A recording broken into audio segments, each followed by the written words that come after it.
పెళ్ళైనా పండగైనా వేడుక ఏదైనా పట్టుచీరల ప్రత్యేక వేదిక వారాహి సిల్క్స్.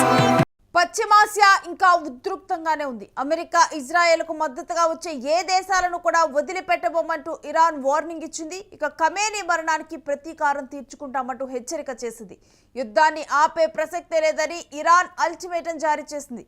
మేము అన్నిటికీ సిద్ధమయ్యే యుద్ధం చేస్తున్నామంటూ ఇరాన్ పేర్కొన్నది. పశ్చిమాసియాలో అమెరికాకు చెందిన వైమానిక సైనిక స్థావరాలపై దాడులు కంటిన్యూ చేస్తూ ఉంది ఇరాన్. 230 డ్రోన్లతో దాడులు చేసినట్లు ప్రకటించింది రివల్యూషనరీ గార్డ్ కోర్. ఇక ఇటు శ్రీలంక తీరంలో ఇరాన్కు చెందిన యుద్ధనౌక ఐరిస్ డెనాను పేల్చేసింది అమెరికా దాడిలో 100 మందికి పైగా మృతి చెందినట్లు తెలుస్తోంది. ఇక యుద్ధంలో మేము విజయం దిశగా సాగుతున్నామంటూ ట్రంప్ ప్రకటించారు.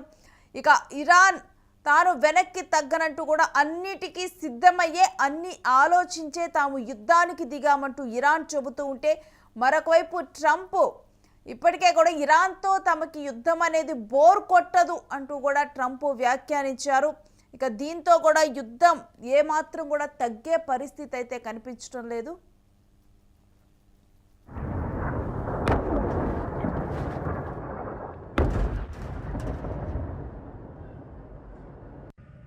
بسم الله الرحمن الرحیم.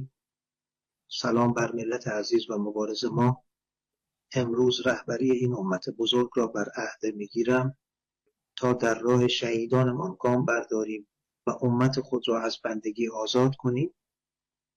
ما تا آخرین نفر از میان خود خواهیم جنگید تا تجاوز وحشیانه غرب را دفع کنیم. پایدار بمانید، زیرا پیروزی یار شماست و اراده ما هرگز شکسته نخواهد شد. We're doing very well on the war front, to put it mildly, I would say. Somebody said, on a scale of 10, where would you rate it? I said about a 15.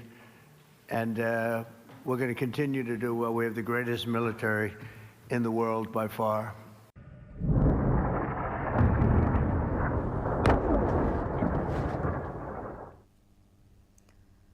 ఇక పశ్చిమాసియాలో కూడా ఒకవైపు యుద్ధం అనేది ఏ దేశం కూడా తగ్గను అంటూ ఉంది. మరి దీనికి సంబంధించిన డీటెయిల్స్ మా ప్రతినిధి వెంకట్ని అడిగి తెలుసుకుందాం. వెంకట్, అన్నిటికీ సిద్ధపడే యుద్ధానికి దిగామని ఇరాన్ అంటోంది. మరొకవైపు ఇరాన్తో అసలు యుద్ధం అనేది మాకు బోర్ కొట్టదని అమెరికా అంటుంది. ఇక దేశాలకి చిన్నగా కూడా ఇప్పటి వరకు తటస్థంగా ఉన్నటువంటి మిగిలిన దేశాలు ఎవరికి వాళ్ళు కూడా డబుల్ స్టాండర్డ్స్ని వదిలి ఒక స్టాండ్ తీసుకున్నటువంటి పరిస్థితిని కనిపిస్తుంది. భారత్ ఇజ్రాయెల్కి సపోర్ట్ చేస్తూ ఉంది. కిమ్ కూడా తాజాగా కూడా మేము ఇరాన్కి సపోర్ట్ చేస్తామంటూ కూడా కిమ్ కూడా చెప్పడం జరిగింది. ఇక ఈ రకంగా కూడా ఇప్పుడు చూస్తే కనుక ఇది థర్డ్ వరల్డ్ వార్ వైపు అడుగులు వేస్తోందా ఏంటి? రేణు, అంటే నాకు ఈ యుద్ధంలో నాకు ఆశ్చర్యం ఏమనిపించలేదు. అంటే ముందు నుంచి కూడా ఇరాన్ తక్కువ అంచనా 2025 ఆగస్టు జూన్ ప్రాంతంలో కూడా ఇజ్రాయెల్ ఇలాగే తక్కువ అంచనా వేసింది. ఇజ్రాయెల్ కానీ అమెరికా కానీ ఇలాగే తక్కువ అంచనా వేసి పిచ్చితనంగా ఏంటో ఇరాన్ మీద దాడి చేసేసి గెలిచేస్తామనే ఒక ఆలోచనలో వాళ్ళు వెళ్ళిపోవడం అనేది కరెక్ట్ కాదు. ఇక్కడ మనం ఇరాన్ కి సపోర్ట్ చేయడం లేదంటే ఇంకో రకంగా కాదు, కానీ ఇక్కడ ఇరాన్ బలాన్ని తక్కువ అంచనా వేయడం కారణంగా అమెరికా ఎక్కువగా నష్టపోతోంది అనే విషయం అయితే మనం స్పష్టంగా చెప్పొచ్చు. ముఖ్యంగా ఈ విషయంలో అటు లక్షల డాలర్లకు పైగా ఇరాన్ ఇప్పటికే అమెరికా ఇప్పటికే నష్టపోయినటువంటి పరిస్థితి ఉంది. కాబట్టి యుద్ధం మరింత తీవ్రం అయితే మాత్రం ఇరాన్ కూడా ఎక్కడ వెనక్కి తగ్గేటువంటి అవకాశం కూడా కనపడట్లేదు. నేను 2-3 రోజుల నుంచి కూడా ఇరాన్ మీడియా పేజెస్ ఫాలో అవుతూ వస్తున్నాను. ఈ మీడియా పేజెస్ లో ఫాలో అవుతుంటే అందులో వాళ్ళ కాన్ఫిడెన్స్ ఈ రోజు కూడా వాళ్ళు పెట్టినటువంటి, అంటే మేము ఎక్కడ కూడా యుద్ధంలో వెనక్కి తగ్గేది లేదు, మా దగ్గర కావాల్సినంత ఆయుధ సంపత్తి ఉంది, దానికి సంబంధించి అంటే ఇట్లాంటి యుద్ధాలు వస్తాయని తెలిసే మేము ముందుగానే ఆయుధాలు తయారు చేసి పెట్టుకున్నామంటూ కూడా వాళ్ళు హెచ్చరించడం జరిగింది. అయితే ఈ విషయంలో కనుక అంటే ఇప్పుడు ఇజ్రాయెల్ ముఖ్యంగా అమెరికా పక్కన లేదు కానీ లేదంటే అమెరికా కూడా తీవ్ర నష్టం ఉండేది. అక్కడ ఇజ్రాయెల్ ముఖ్యంగా ఇజ్రాయెల్ రాజధాని టెల్ అవీవ్ లో పెద్ద ఎత్తున బాంబు దాడులకు కానీ లేదంటే క్షిపణి దాడులకు కానీ డ్రోన్ దాడులకు కానీ ఇరాన్ దిగుతోంది. అదేవిధంగా అటు పశ్చిమాసియాలోని మిగిలిన దేశాలు ఏవైతే బహ్రెయిన్ కానీ జోర్దాన్ కానీ సైప్రస్ కానీ ఇలా కొన్ని దేశాలు అబుదాబి దుబాయ్ ఇలా అరబ్ ఎమిరేట్స్ ఇలా కొన్ని చోట్ల ఖచ్చితంగా వాళ్ళు ఒక టార్గెట్ పెట్టుకునే డ్రోన్లతో కానీ క్షిపణులతో కానీ దాడులు చేస్తున్నారు. ఈ నేపథ్యంలో బహ్రెయిన్ లో అమెరికాకు సంబంధించిన బహ్రెయిన్ కానీ కువైట్ కానీ ఖతార్ కానీ ఈ దేశాల్లో అమెరికా మిలిటరీ బేస్లను టార్గెట్ గా చేసుకుని ఇరాన్ దాడులు చేస్తుంది. ఈ దాడులన్నీ కూడా దాదాపు సఫలీకృతం అవుతున్నాయి. అందుకనే దాదాపు $1 బిలియన్ ఇప్పటికీ అమెరికా ఎయిర్ బేస్లకు మిలిటరీ బేస్లకు సంబంధించి పూర్తిగా నష్టపోయినటువంటి పరిస్థితి కూడా ఉంది. అయితే ఇప్పుడు ఇజ్రాయెల్ అంటే ట్రంప్ గతంలో మాదిరిగానే కొంత అంటే ఇరాన్ నుంచి చమురు బయటకు వెళ్లకుండా ఆంక్షలు విధించే ప్రయత్నం చేయటం ఇవన్నీ కూడా ఇరాన్ ఎక్కడా కూడా లెక్క చేయటం లేదు. దీనికి సంబంధించి అంటే వాళ్ళు ఒక పక్కా ప్రణాళికతోనే ముందుకెళ్తున్నట్టుగా కూడా స్పష్టంగా అర్థమవుతుంది. ముఖ్యంగా ఆయుధాల విషయంలో ఇరాన్ ను తక్కువ అంచనా వేయటం అమెరికాకు పెద్ద దెబ్బగా చెప్పుకోవచ్చు. అంటే డ్రోన్లకు సంబంధించి షాహిద్ డ్రోన్లు కానీ లేదంటే బాలిస్టిక్ మిసైల్స్ కానీ ఇవన్నీ కూడా పెద్ద ఎత్తున వాళ్ళు నష్టపోతున్నటువంటి పరిస్థితి కూడా ఉంది. ఈ దాడులకు సంబంధించి ఇరాన్ ను అంత తేలిగ్గా లొంగ తీసుకుంటాము అనేది కూడా అంటే ఇరాన్ అమెరికా వేస్తున్నటువంటి అంచనాలు ఎక్కడ కూడా ఫలించినటువంటి పరిస్థితి లేదు. కానీ ఇక్కడ ఇరాన్ ప్రతిదాన్ని చూసుకుంటే మాత్రం వాళ్ళు ఖచ్చితంగా అంటే గతంలో ఇరాన్ మిసైల్స్ అంత ఖచ్చితత్వం ఉండేది కాదు అనేది అంతర్జాతీయ సమాజం నమ్మేది. కానీ ఇప్పుడు వాళ్ళు కొన్ని మీటర్ల తేడాతో లక్ష్యాన్ని టార్గెట్ ఛేదిస్తున్నటువంటి పరిస్థితి ఉంది. అదేవిధంగా క్షిపణులతో పాటుగా వాటిని ప్రయోగించే మొబైల్ లాంచర్లు కూడా ఇరాన్ వద్ద వందల సంఖ్యలో ఉన్నాయి. వీటినన్నింటినీ కూడా భూగర్భ సొరంగాల్లో దాచిపెట్టారు వాళ్ళు. కాబట్టి వీటిని ధ్వంసం చేయడం కూడా శత్రువులకు చాలా ఇబ్బందికరమైనటువంటి పరిస్థితి. అదేవిధంగా క్రూయిజ్ మిసైల్స్ అలాగే డ్రోన్లు ఇరాన్ వద్ద వేల సంఖ్యలో షాహిద్ డ్రోన్లు అంటే సూసైడ్ బాంబర్లుగా మనం చెప్తూ ఉంటాం. ఈ డ్రోన్లు అంటే అటు అమెరికా రాడార్లకు కూడా దొరకకుండా ఇరాన్ ఇక్కడ దాడులు రంగంలోకి దిగుతోంది. కాబట్టి దీని ప్రభావం కూడా అటు ముఖ్యంగా బహ్రెయిన్ కానీ కువైట్ కానీ ఖతార్ కానీ సౌదీ కానీ దుబాయ్ కానీ యుఏఈ ఇలా చాలా దేశాలు ఎక్కువగా జోర్దాన్ కానీ వీళ్ళందరూ కూడా ఎక్కువగా ప్రభావితం అవుతున్నారు. కాబట్టి అవసరమైతే అమెరికాకు అనుకూలంగా ఉన్నట్టు పాకిస్తాన్ మీద కూడా మేము యుద్ధం చేయడానికి సిద్ధంగా ఉన్నామంటూ కూడా ఇరాన్ ప్రకటించింది. కాబట్టి అలాగే అటు మనం చూసుకుంటే చైనా, రష్యా అలాగే ఉత్తర కొరియా ఏదైతే ఇప్పుడు మూడో ప్రపంచంగా చెప్పుకుంటున్నటువంటి దేశాలు ఉన్నాయో వీళ్ళందరూ కూడా కొంత అంటే అమెరికాకు ప్రత్యామ్నాయంగా ఎదగాలని ప్రయత్నం చేస్తున్నటువంటి రష్యా కానీ లేదంటే అటు చైనా కానీ అలాగే ఎవరి మాట వినటువంటి ఉత్తర కొరియా అధ్యక్షుడు ముఖ్యంగా అమెరికాను తీసిపాడేసేటువంటి ఉక్రెయిన్ అధ్యక్షుడు ఉత్తర కొరియా అధ్యక్షుడు కిమ్ జోంగ్ ఉన్ కూడా ఇప్పుడు ఇరాన్ కు మద్దతు ఇచ్చాడు. ఒకవేళ వాళ్ళు కూడా యుద్ధంలో జాయిన్ అయితే ఉక్రెయిన్ రష్యా యుద్ధంలాగా ఇది ఏళ్ల తరబడి సాగేటువంటి అవకాశం ఉంటుంది. ఇందులో ఎక్కువగా నష్టపోయేది ఇజ్రాయెల్ ఎక్కువ నష్టపోతుంది. ఎందుకంటే ఇజ్రాయెల్ భౌగోళికంగా కూడా చాలా చిన్న దేశం.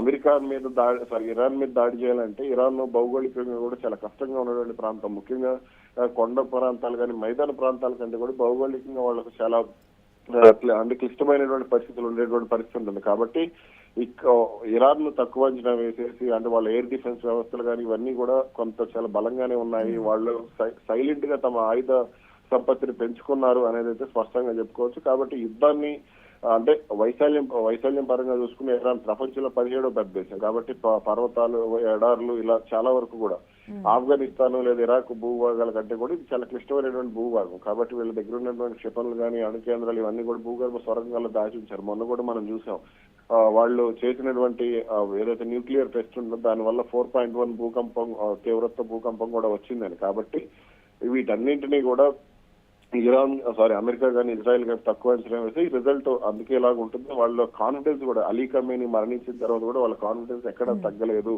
అంటే సుప్రీం వాళ్ళ అంటే అధ్యక్షుడు కానీ దేశ అత్యున్నత న్యాయమూర్తి వీళ్ళందరూ కూడా వెంటనే రంగంలోకి దిగటం ఇజ్రాయెల్ విషయంలో ఏం చేయాలో అనేది ఒక పక్కా ప్రణాళిక ప్రకారం వెళ్లటంతోనే కొంత దాడుల తీవ్రత కూడా ఎక్కువగానే ఉంటుంది.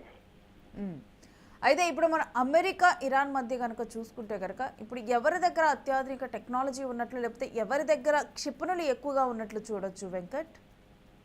క్షిపణులు అంటే ఉండటానికి అమెరికా వద్ద ఉన్నాయి లేదంటే ఇజ్రాయెల్ వద్ద ఉన్నాయి. కానీ ఇరాన్ వాటిని బాలిస్టిక్ క్షిపణులు కానీ లేదంటే వాళ్ళు చాలా వరకు కూడా భారీగా క్షిపణులు తయారు చేసి పెట్టుకున్నారు వందల వేల సంఖ్యలో. కాబట్టి దీనికి సంబంధం అంటే మొన్న వాళ్ళ దగ్గర కొంత తగ్గాయి అంటే గత ఏడాది జరిగినటువంటి యుద్ధం కారణంగా తగ్గాయి అని అంచనా వేశారు. కానీ ఇరాన్ ఎప్పటికప్పుడు కూడా కొత్త ఆయుధాలు ఇందాక కూడా వాళ్ళు ప్రకటించడం జరిగింది. మనం సోషల్ మీడియాలో కూడా చూసాము. దానికి సంబంధించి వాళ్ళ వద్ద ఉన్నటువంటి కొత్త డ్రోన్లు ఏవైతే ఉన్నాయో వీటిని మొన్నటి వరకు షాహిద్ డ్రోన్లు అని చెప్పేసి వాళ్ళు ప్రయోగించారు. ఇప్పుడు షాహిద్ డ్రోన్ తర్వాత మరో డ్రోన్లు కూడా వాళ్ళ రంగంలోకి దించడం జరిగింది.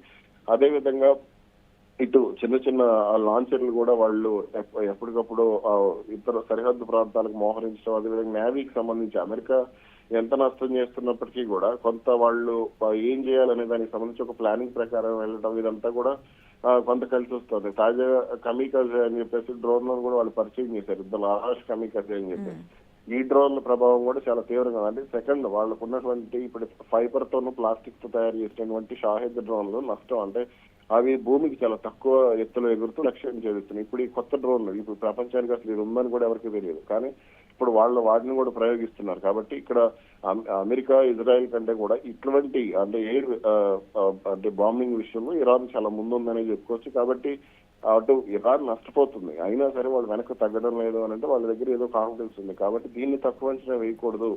అందుకని ఈ విషయంలో అమెరికా అధ్యక్షుడు డొనాల్డ్ ట్రంప్ కి, అదేవిధంగా ఇజ్రాయెల్ అధ్యక్షుడు బెంజమిన్ నెతన్యాహు కూడా ఇద్దరికి మధ్య గ్యాప్ వచ్చింది.